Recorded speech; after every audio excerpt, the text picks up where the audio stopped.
Magandang hapon! Kumusta po? Narito po ulit ang update natin para sa lagay ng ating panahon.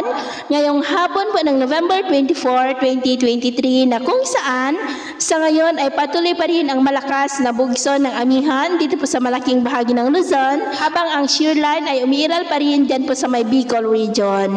At easterlies pa rin ang patuloy naman na umiihip sa malaking bahagi po ng ating bansa. At ito naman po ang ipinapakita ng forecast model natin pong ginagamit hanggang po sa susunod na 2 linggo. At sa lagay ng ating panahon ngayon, dahil sa malakas na amihan, ay maulap pa rin ang kalangitan na may mga pulupulong pag-ulan sa malaking bahagi ng Cagayan Valley, Cordillera, Ilocos Region, maging sa ilang bahagi ng Central Luzon at Calabarzon.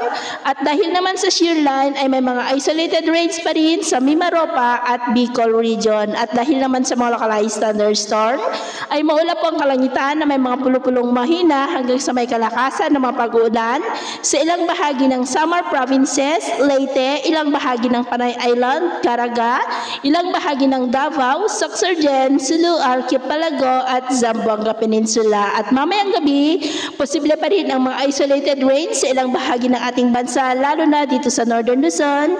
Kaya mag-ingat po tayo sa mga banta pa rin ng mga pagbaha at pagguho ng lupa.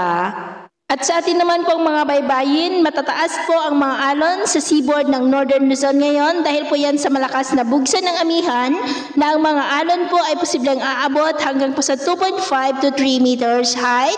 Kaya iwasan po muna natin ang papalaot dyan po sa mga may kulay pula para po mas makaiwas sa mga sakunang pangkaragatan. So yun po ang latest update natin sa araw na ito. Ako po muli si James na nagsasabing sa kahit anong pagsubok po na darating sa ating buhay, wag na wag po tayong mawawalan ng pag-asa. Thank you and God bless!